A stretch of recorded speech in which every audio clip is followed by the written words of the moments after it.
Welcome to the 2014 Intramural Volleyball Captains video. This video will go through intramural sports rules and regulations as well as intramural volleyball sport-specific rules information that you need to know as a team captain and will help you complete the captain's quiz required to register an intramural volleyball team. While this video is not required, failure to know program rules and regulations as a result of not watching this video is not a valid excuse for not knowing those rules and regulations of both the intramural sports program and the sport of intramural volleyball.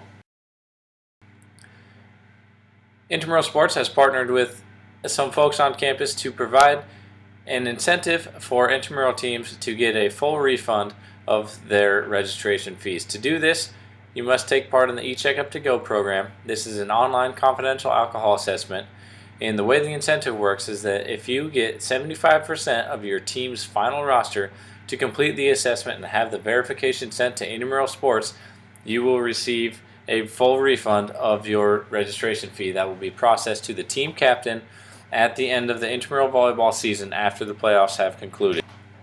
Details for this are available on the Intramural Sports website. You can get instructions and information on how to complete your assessment and pass along to your teammates. The intramural staff consists of Tommy Shore, the Director of Intramural Sports, Drew Dunlay and Clint Angus, Intramural Sports Programming Graduate Assistants, Taylor Ulrich, Intramural Sports Graduate Assistant for Initiatives and Recruitment, and 9 student supervisors that are pictured on the screen now. Any of these folks would be happy to help answer questions about the intramural sports program or intramural volleyball should you have them. So if you have any questions, find someone in the black polo, intramural sports polo with the name tag on, and that person will be happy to get your questions answered, not only about intramural volleyball but about everything related to our program.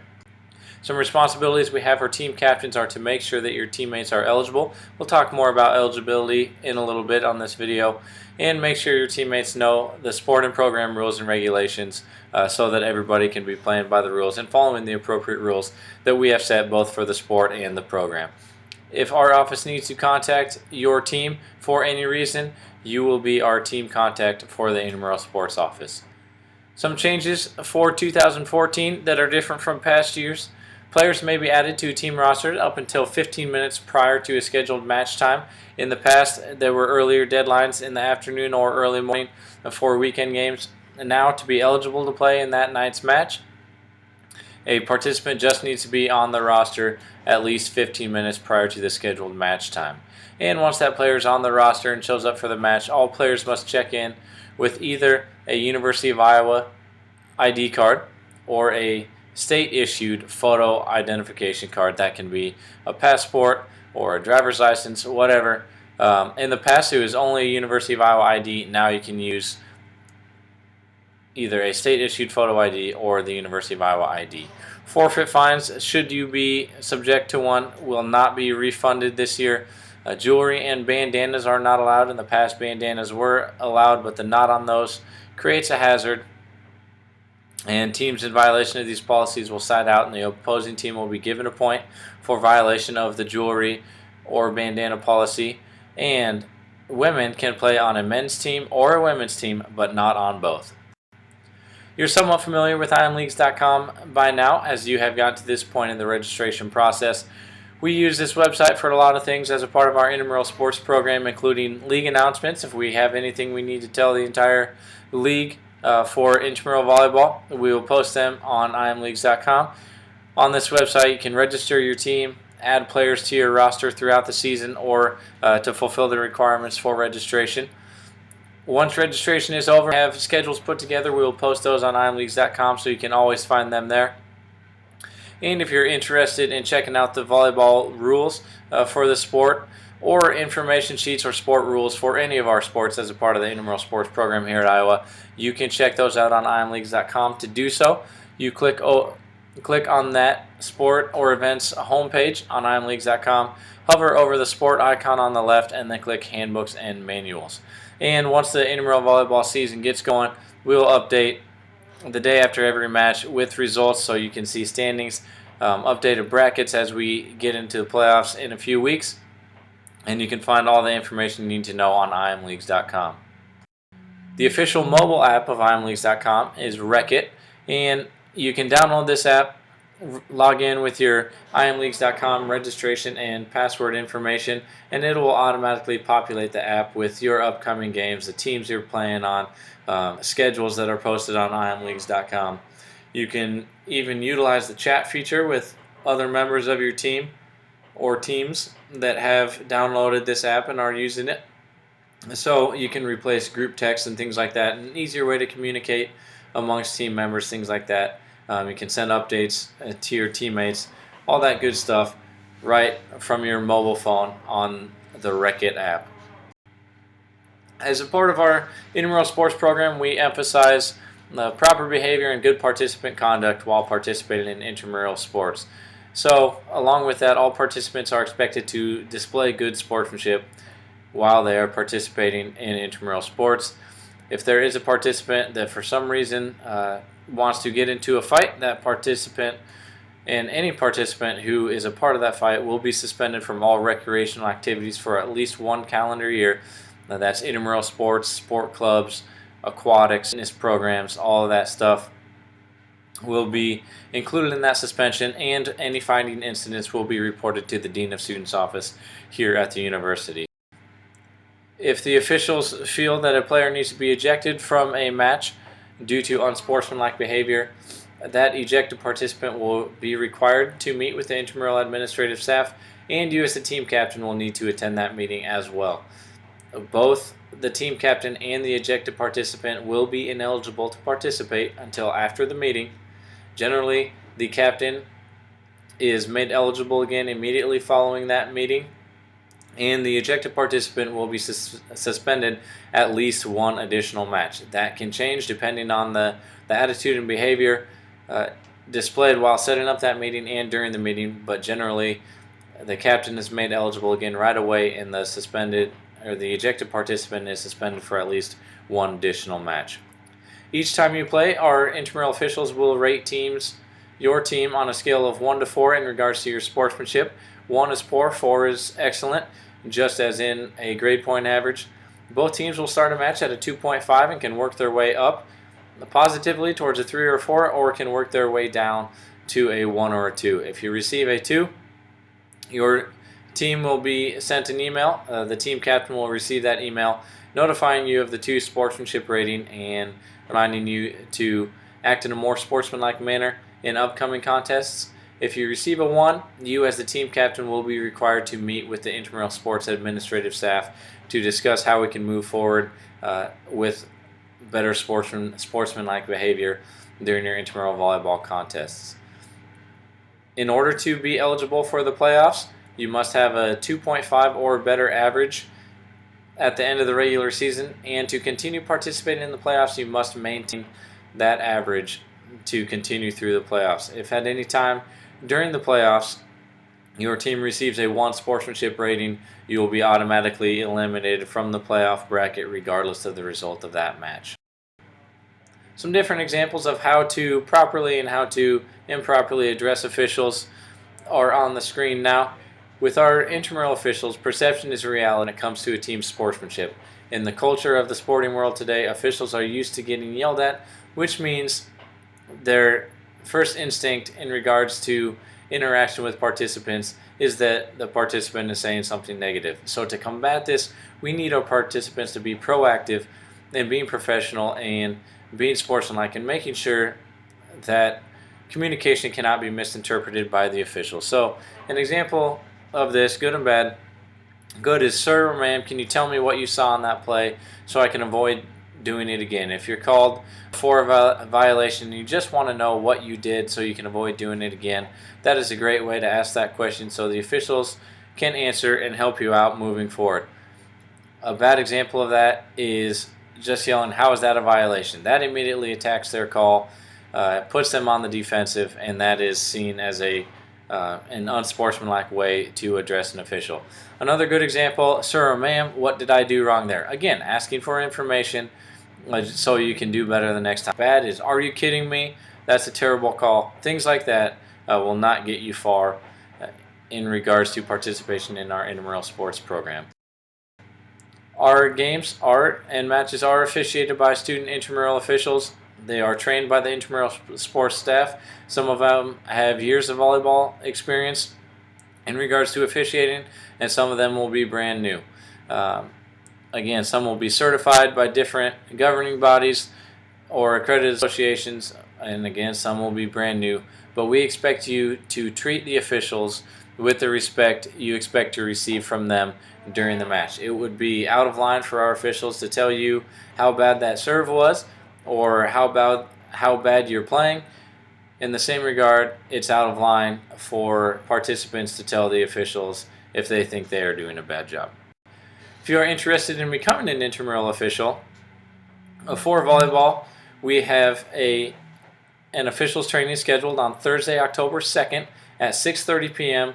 in room 201 of the field house. Any student that is interested in officiating indoor volleyball this semester must attend that training. The meeting will cover all indoor volleyball rules as well as mechanics and some on-court positioning in one of the gyms here at the field house.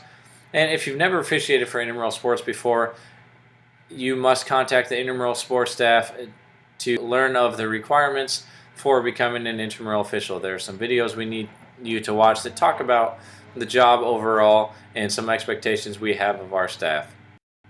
As a team captain, you are in charge of your team's roster, and participants can be added through the quarterfinal playoff round up until the roster requirement right before your team's quarterfinal playoff game. So if you continue that far, again, you can continue to add players to your roster if you need to until 15 minutes prior to your quarterfinal match.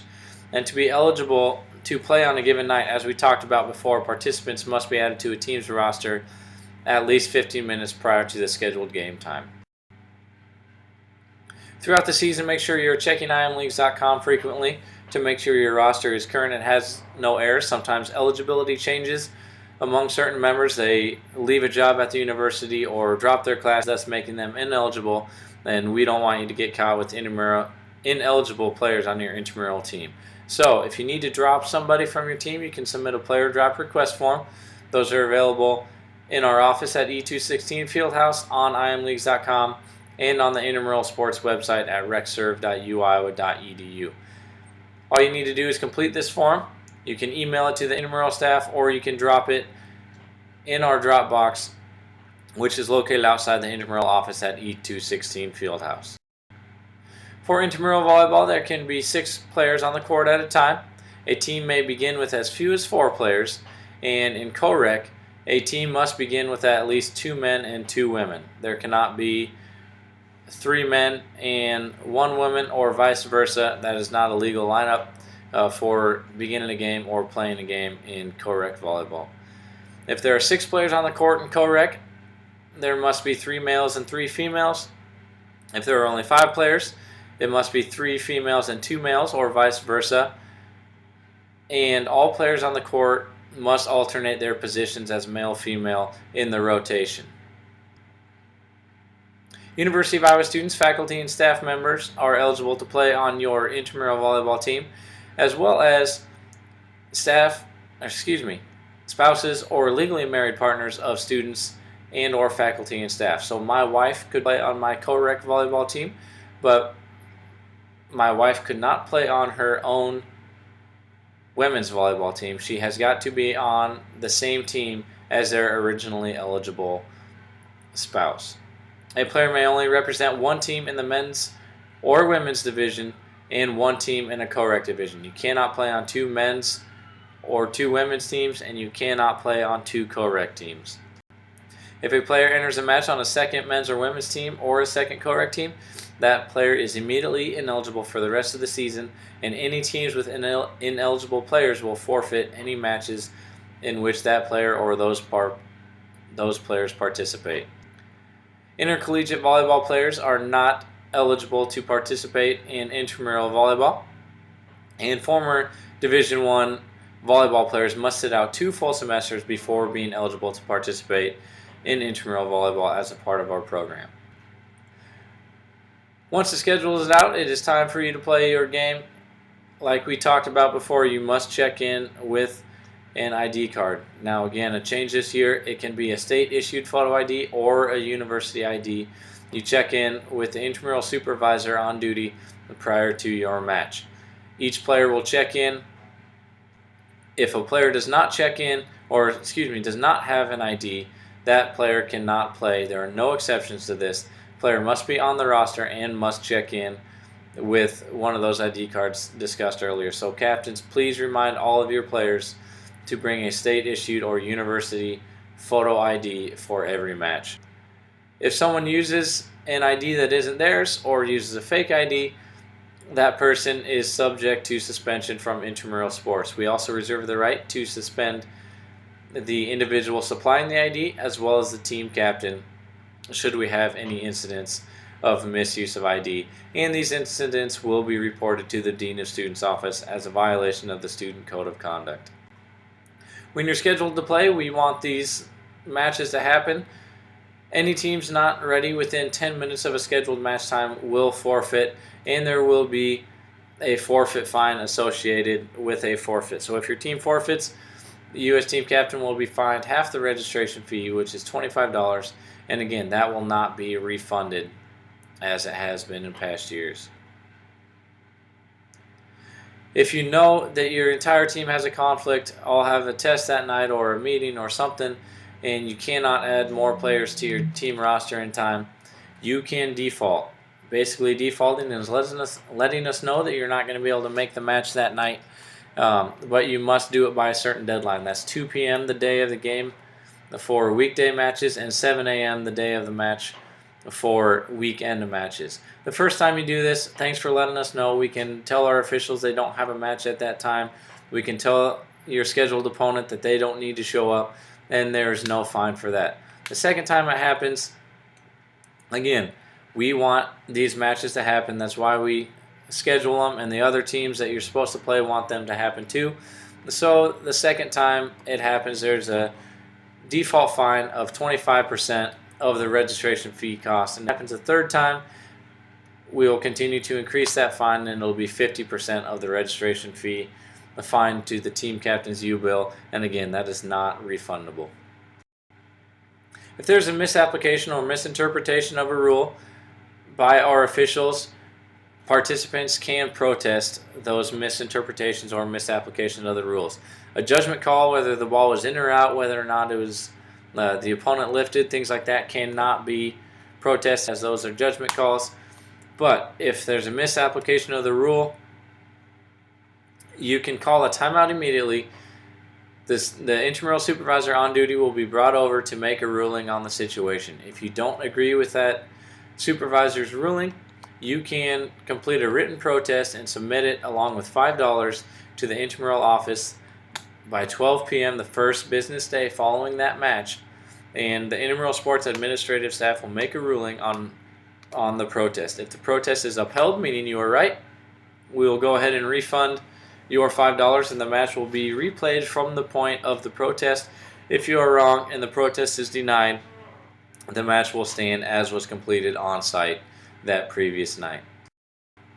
Once registration is complete, team schedules will be posted on imleagues.com by Thursday, October 9th, and matches will begin on Sunday, October 12th at the Fieldhouse North Gym. To get to the Fieldhouse North Gym, you can take the Hawkeye Interdome CAN bus route and makes a stop near the Fieldhouse at Reno Hall coming from campus. Again, games are played at the Fieldhouse North Gym Sunday afternoons and evenings, and Monday, Tuesday, Wednesday, and Thursday nights. Once we get going with games started, we will update league standings on imleagues.com daily, as we talked about earlier in the slideshow, and the top 3 teams from each division will qualify for the playoffs. So you'll get 3 regular season matches, and then the top 3 teams from each division will qualify for that playoff bracket in the chase for an Intramural Sports Champion t-shirt. Good sportsmanship is vital to entering the playoffs. As we talked about, you must maintain that 2.5 average. Teams will be seeded in the playoff bracket according to their win-loss record and based on sportsmanship. And those brackets, following the conclusion of play for the regular season, will be released on imleagues.com on Friday, October 31st. For your safety, we do require that all jewelry is removed prior to the start of your match. This includes any visible piercings, any rings, necklaces, bracelets, anklets, rubber bands. All that stuff is considered jewelry and must be removed prior to the start of your match. And as we talked about earlier, bandanas are not permitted in intramural volleyball. The only jewelry that is permitted is a medical alert bracelet or necklace, which must be taped down, and you must make the supervisor aware of that situation so that it is allowed by our officials. If a participant is wearing jewelry during the match, that team will be sided out, so the serve will go to the other team, and the other team will receive a point for that violation of the jewelry policy. As we talked about before, it is the responsibility of the team captain to make all of his or her teammates aware of the rules. Matches will be decided by the best 2 out of 3 sets, and sets 1 and 2 will be played to 25 points, rally scoring. A team must win by 2 to win that set, and there's a cap of 30. So if it's tied 29-29, that next point will win that set. If each of the teams wins one of the first 2 sets, a third set will be played, and that set will be played to 15 points rally scoring. Again, you must win by 2 to win that set, and the cap becomes 20 points. So tied at 19-19, that next point will decide the match. Teams can use any legal match ball that is approved by the officials. Prior to the start of the match, the officials will conduct a coin toss or rock, paper, scissors, or something along those lines. The captain of the team winning the toss will choose one of the following options: either the team area in which you want to play to start the first set, or choose to serve first. If the winning captain chooses serve, his or her team will serve the first set and the third set if needed to start those sets. The loser of the coin toss or equivalent will serve the second set, and after each set of the match, teams will change playing areas, and if the match goes to a third set, those teams will change sides once one of the teams has scored 8 points. Any substitutions that are made must be made in the center back position to the left of the server. All participants must make one complete rotation through all positions, including the serving position, before they can be substituted back out of the game. You can only have a substitute enter the match when your team has the serve, so make sure you are following those guidelines, as they will be enforced by our intramural officials. Serves can be underhand or overhand, except in co-rec recreational leagues. In those divisions, in the co-rec recreational league, all serves must be underhand. Any serve that hits the net and passes over is legal and should be played by the returning team, and it is illegal for a serve to be blocked or spiked as it crosses the net. Illegal contact of the ball is a touch by any part of the player's body above or below the waist, and at all times all players must avoid contact with the net. Touching the net will kill the rally and result in a point for the non-offending team. Some differences for co-rec: the net height is 8 feet. Participants in the co-rec recreational divisions must serve the ball underhanded, as we talked about before, and all co-rec participants must alternate male-female throughout the rotation, as mentioned earlier in this slideshow. As a part of our intramural sports program, we have the Buffalo Wild Wings Intramural Sports Points Championship. What this is a points competition that goes on throughout the entire intramural sports academic year. The points are awarded to each team that participates in each sport. So by participating in intramural volleyball, your team will receive points based off of your team's finishing position. If you register for other sports throughout the year and keep the same team name, your team will continue to accumulate points in the Buffalo Wild Wings Intramural Sports Points Championship. At the end of the year, we will award champions in 5 divisions: men's, women's, fraternity, sorority, and co-rec. Those championship teams will receive a championship trophy, a $100 gift card to Buffalo Wild Wings. So that's each team champion will get $100 towards Buffalo Wild Wings in downtown Iowa City, and each team will get up to 20 Buffalo Wild Wings champion t-shirts. Now that you've made it this far, you're almost done with the captain's video. The following steps are requirements for finishing your registration. You must pass the captain's quiz utilizing this video, and the Intramural Volleyball rules and the Intramural Sports rules and regulations as resources to pass that quiz. Following that, you must meet the minimum player requirement on your roster, which is 4. And once you've met the minimum player requirement, you can pay your registration fee on imleagues.com via PayPal. Once you've paid your registration fee, you can select the day and time you want to play your regular season matches. This will be your division. That is when every one of your 3 regular season matches will take place.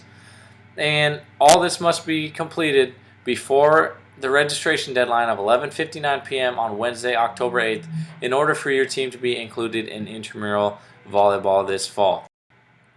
If you're looking for more players to add to your roster, we will hold a free agent meeting on Wednesday, October 8th at 2 p.m. in the Fieldhouse, room 201. At this meeting, you can meet free agents that want to join a team, want to play intramural volleyball but don't have a team. Or if you are a free agent, you can attend this meeting to meet other free agents or other captains looking to form a team and get involved with intramural volleyball.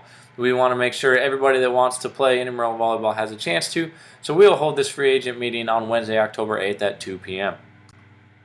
If you've made it this far in registration and the divisions are filling up and there are no open spots for you, don't worry. We will open new divisions.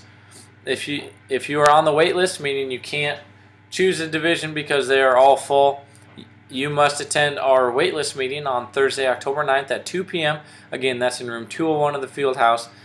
At that meeting, we will open new divisions and we will get as many teams as possible placed into those newly opened divisions. So, if you're going through registration and all the divisions are full or we've turned online payment off, don't worry. Get as far as you can in the registration process and come to that waitlist meeting on Thursday, October 9th. If you're one of the teams that needs to attend that meeting, we will contact you the morning of to remind you how that process will work. But again, you must attend that in order to be placed into a division if you are on the wait list. Our program has a Friday night series of events. These are free intramural sports and events that take place on Friday nights throughout both semesters. In the fall semester, we have a kickball tournament. We have bowling and mini golf in October.